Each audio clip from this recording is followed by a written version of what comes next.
Bonjour à tous, j'espère que vous allez bien.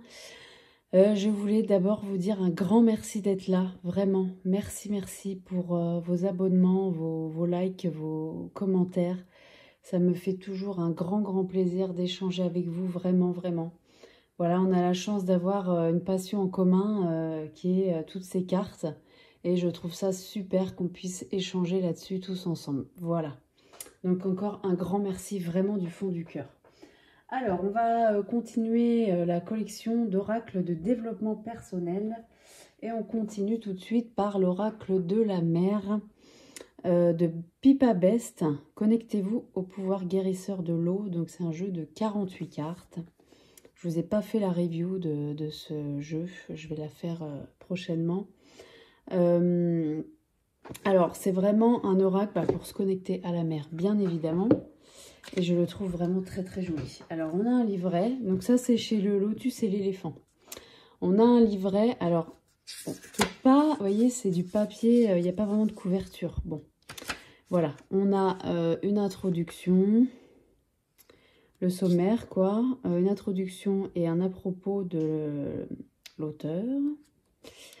C'est un oracle qui a été traduit de l'anglais, ça. Donc, pourquoi la mer ? Voilà, comment utiliser les cartes, tirage à une carte, à 2 cartes, à 3 cartes, développer une pratique régulière, tirage quotidien, hebdomadaire, mensuel, votre carte guide de l'année, ça peut être intéressant aussi, itinéraire de la mer à pratiquer tout au long de l'année, pratique bien-être complémentaire, méditation, tenue d'un journal pleine conscience, l'autocompassion, objectif commun, interpréter les cartes. On a pas mal de choses. Hein. Et ensuite, on a les 4 thèmes. Parce qu'il y a 4 dos dans cet oracle. Donc, on a la catégorie faire preuve d'autocompassion. Lâcher prise. Donc, vous voyez, à chaque fois, pour chaque catégorie, on a une introduction à la catégorie en question. On a aller de l'avant. Éprouver gratitude et émerveillement. Et voilà. Donc ça, c'est sympa. Bon, il est tout en noir et blanc, par contre. Un peu dommage. Bon. Et ensuite, on a les cartes. Donc, ça se présente comme ça. Vous voyez, on a l'illustration. Il n'y a pas grand-chose. Hein. L'illustration, le titre, petite phrase, une réflexion, bénédiction, mantra. Voilà. J'espère que c'est net. Voilà. Ça pour chaque carte. Hein. Voilà. Peu importe la catégorie. On a ça pour toutes les cartes. Voilà. Qualité de l'océan pour la gratitude et l'émerveillement. Voilà. La même chose. Bon, on a 48 cartes, ce qui est quand même pas mal. Moi, je ne tiens pas tellement compte de la catégorie, très honnêtement. On a les cartes qui sont dans un petit écrin comme ça. Alors, le dos, ils sont magnifiques, les dos. Hein. Vous voyez, ça, c'est le deuxième. Le troisième dos. Et le quatrième dos. C'est très sympa. Les cartes, elles sont leur tranche neutre. Hein. Elles sont assez... je sais pas si c'est format tarot ou quoi. Attendez, je vais regarder du coup. Très rapidement, hein, bien sûr. Est-ce que c'est un format tarot? Bon, elles sont quand même plus grandes, hein, vous voyez. Elles sont plus grandes. Elles sont très hautes, en fait. Elles sont tout en hauteur. Et j'aime beaucoup cet oracle. Vraiment. Je trouve que pour l'été, là, justement, se connecter à la mer. Alors moi, j'en avais qu'un. Je vous l'avais montré. C'était l'oracle L'énergie de la mer de Tinka. Mais j'en avais pas d'autres. J'avais pas d'autres ni tarot. J'avais rien d'autre sur la mer. Et je trouve que c'est tellement... la mer, c'est tellement imprévisible, apaisant en même temps. Ça peut être aussi très violent. Enfin, il y a quelque chose vraiment de très... moi, qui m'attire énormément. J'ai toujours été très attirée par la mer. Et voilà. Et je me suis dit que... Alors, celui-ci, je l'ai eu sur Amazon, mais d'occasion. Et c'est vrai que ça vaut le coup des fois, hein. Amazon d'occasion, des fois, il faut penser à regarder. Parce qu'il y a des petites choses qui peuvent être vraiment pas chères du coup. Voilà. Donc, très très bel oracle avec le titre, une petite phrase, hein. Alors, les illustrations, c'est pas des peintures, c'est vraiment des images. Mais pour le coup, je trouve que là, ça se prête bien. Je sais pas pourquoi. Pourtant, c'est pas tellement mon truc d'habitude. Mais là, je trouve que c'est très bien choisi en plus. Vous voyez, vitalité, tout de suite, on sent l'essence.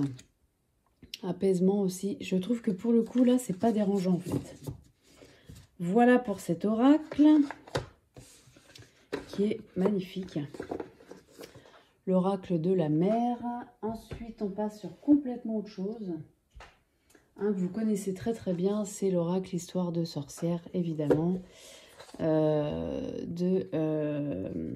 Deborah Blake et Elisabeth Alba chez Arcana Sacra. Magnifique oracle. Alors là, c'est vraiment un doudou deck, hein, comme on dit.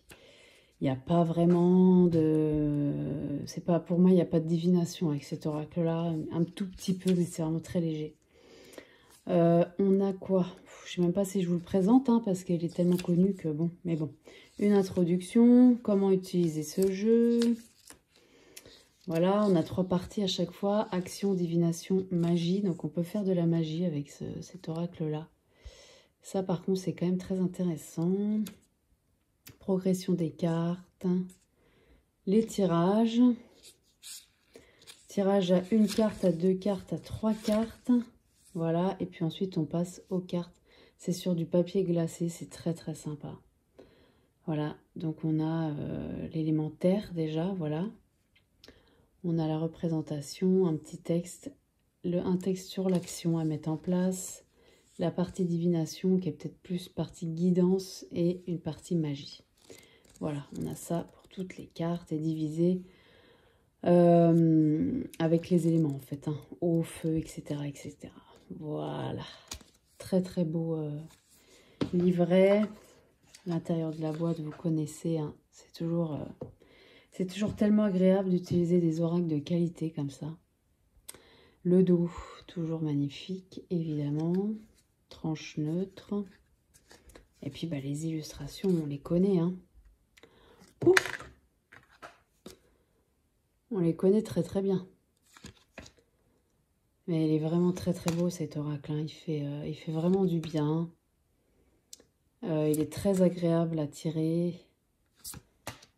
Il est très... Ouais, là, juste de l'avoir dans les mains, de le regarder déjà, je trouve qu'il fait du bien. Ouais, celui-ci, regardez ça.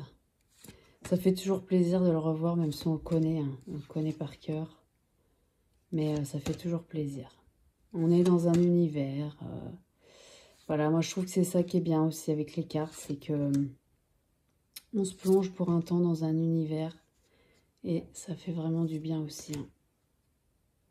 Voilà, si on est fatigué, voilà, des fois, on n'a pas forcément envie de se faire un tirage en 12 cartes, hein, pour exagérer. Mais voilà, juste de le prendre, de le regarder. Voilà, ça fait du bien.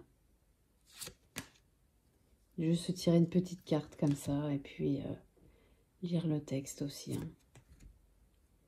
Voilà. Très, très, très beau jeu, très connu. Voilà. Donc, pour moi, c'est du développement personnel aussi, hein. Voilà. Et en combo avec le tarot, Histoire de sorcière, bah forcément, ils marchent très, très bien ensemble. Ensuite, on a l'oracle des haïkus, hein, très, très, très connu également, de Célia Mélesville et Sylvie Lavoie, chez Arcana Sacra aussi. Petit livret. Alors, le livret, sommaire, introduction, comment utiliser les cartes, tirage à 1 carte, interprétation guidée, quand consulter les cartes, voilà. Puis après, on passe directement aux cartes avec la représentation, Le titre, on a une phrase qui est reprise sur la carte. Là, celle-ci, elle est reprise. Et on a un petit texte à chaque fois. Des symboles. Donc, les symboles, c'est les mots-clés plutôt. L'orientation professionnelle et les moments que ça représente. Et vraiment, celui-là, il est très, très sympa aussi. Il fait vraiment du bien. Alors, il a un petit côté qui peut être divinatoire éventuellement. Il pourrait. L'intérieur de la boîte, c'est super sympa. Très, très beau, très qualitatif. Le dos des cartes, vous le connaissez évidemment. Moi, je ne l'avais pas celui-là. En fait, ça fait pas si longtemps que je l'ai. Ça fait, je sais pas, quelques mois, mais je ne l'avais pas. Et je suis tombée dessus un jour dans une librairie. J'ai foncé direct, hein, forcément. Parce qu'il est vraiment super. J'aime beaucoup ce que fait Célia Mélesville, hein, comme beaucoup d'entre nous, j'imagine. C'est très très beau. Et il fait du bien. Alors les haïkus, hein, comme vous savez certainement, c'est des petits poèmes japonais très courts. Donc c'est ce qu'on a sur la carte à chaque fois. Voilà, temps de récolter, l'eau à la bouche, petit panier sous le bras, un buisson de mûres. Guide, enseignant, sortir les aiguilles de ma mère et grand-mère pour tricoter. Vous voyez, c'est des... Bon, je vous apprends rien, je pense, évidemment. Mais celui-là, il est vraiment très intéressant aussi à avoir. Et vous voyez, choix à faire. C'est pour ça que je trouve qu'il aurait peut-être un petit côté divinatoire aussi. Celle-là, c'est ma préférée, cette carte. Je la trouve tellement belle. Ouais, celui-là, très très très sympa également. Pour le développement personnel, je trouve qu'il est très bien. Voilà. Alors, tout peut être développement personnel, hein, les tarots aussi. Hein. Voilà, c'est ce que... Je ne sais plus si je vous l'ai dit dans la vidéo précédente. Le tarot peut être un outil de développement personnel, pardon. Évidemment. Alors après, il y a des oracles purs divinatoires. Ça va être plus compliqué de faire du développement personnel. Mais en tout cas, celui-là, il est complètement fait pour. Voilà. Ensuite, ça va être le dernier. Pour cette vidéo, en tout cas, c'est l'oracle des esprits animaux que je n'avais pas non plus. Et ça fait très peu de temps que je l'ai. J'en avais qu'un sur les animaux jusque-là. C'est, je vais vous le montrer dans une autre vidéo, hein, l'oracle du peuple animal d'Arnaud Rioux que j'adore. Et j'en avais pas d'autres parce que je me disais, voilà, celui-là me suffit. Et puis en fait, clairement, ça fait très longtemps que je le vois tourner celui-ci. Hein. Et je me dis non, non, non. Et puis, bon, voilà. Hein. J'ai craqué et je regrette pas du tout parce qu'il apporte autre chose, en fait. Donc, on a une introduction. Donc, c'est un oracle qui a été traduit, pardon, de l'anglais aussi. Et qui est édité, j'ai plus la jaquette, là, édition Exergue. Voilà. On a une introduction. Alors, celui-là, il est très spirituel, hein, aussi. Comment utiliser les cartes. Voilà, donc on a beaucoup d'introductions. Comment travailler avec l'oracle de l'esprit animal. Là, les tirages. Voilà, une seule carte, 2 cartes, 3 cartes. Tirage de la nouvelle lune à 7 cartes. Là, c'est encore du texte. Et puis après, voilà, on passe les cartes, les messages et leur signification. On passe aux cartes directement. Je ne vous fais pas la review, là. La représentation en noir et blanc, l'esprit de l'animal en question, une petite phrase qui est reprise sur la carte et ensuite on a le message de l'oracle, donc ça c'est le message à l'endroit, voilà, et après on a message de protection si on a tiré à l'envers, donc libre à chacun de le prendre ou pas. Voilà, on a ça pour toutes les cartes. À propos de l'auteur, voilà, bon, c'est un bon livret hein, quand même, hein. Et ensuite, les cartes. Voilà le dos, hop. Le dos des cartes, très très sympa, très joli. C'est des grandes cartes, très glossy. C'est très sympa. J'aime beaucoup, beaucoup. Il y a un esprit chamanique un peu dans ce dos, je trouve, je sais pas. Tranche dorée, voilà. Bon, on n'aime pas. De toute façon, elles sont là. Et voilà le style de carte, c'est magnifique. Franchement, il est magnifique celui-là. L'esprit de la chouette. J'adore.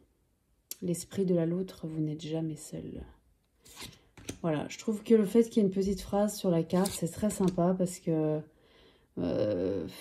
si on n'a pas le temps d'aller voir dans le livret ou en carte du jour, il est très sympa. Puis on a l'essence de la carte avec la petite phrase. Et les illustrations sont juste superbes, quoi. Le rossignol, là, c'est magnifique, quoi. Ah ouais, vraiment, gros coup de cœur, même si ça fait hyper longtemps qu'il existe. Enfin, en tout cas, plusieurs années, c'est certain. Voilà. L'esprit du lapin. L'esprit du flamant rose. Alors, c'est sûr que, bon, voilà. Là, je viens de l'acheter, ça fait longtemps que je le vois et que, voilà, je trouve qu'il est beau. On ne peut pas tout acheter, hein. Malheureusement, il faut faire des choix. Il faut faire des choix. Voilà. Mais bon. Voilà, après c'est aussi un esprit de collection, en fait, hein. Voilà, moi, j'aimerais ne pas collectionner. Très honnêtement, j'en prends le chemin petit à petit parce que quand on est passionné, se cantonner à un jeu, je pense que, je sais pas, vous me direz ce que vous en pensez, c'est très compliqué. On a du mal à se cantonner à un seul jeu parce qu'il y a tellement de choses qui existent et voilà, qui peuvent nous apporter toujours plus. Et voilà, voilà, c'est difficile de se cantonner, mais malheureusement, voilà, déjà stocker, c'est pas forcément très évident. Et puis bah, après, c'est un budget, tout ça aussi, hein, évidemment. Donc, bon, celui-là, j'ai eu de la chance parce qu'il est toujours édité. Donc, voilà, j'ai eu beaucoup de chance. Mais bon, après, c'est un mass market, hein, on n'est pas sur une auto-édition. Voilà, mais en tout cas, tout ça est vraiment très passionnant. Voilà, dites-moi ce que vous pensez voilà, de ces jeux. Et puis, on échange ensemble. Voilà, merci beaucoup, à très bientôt.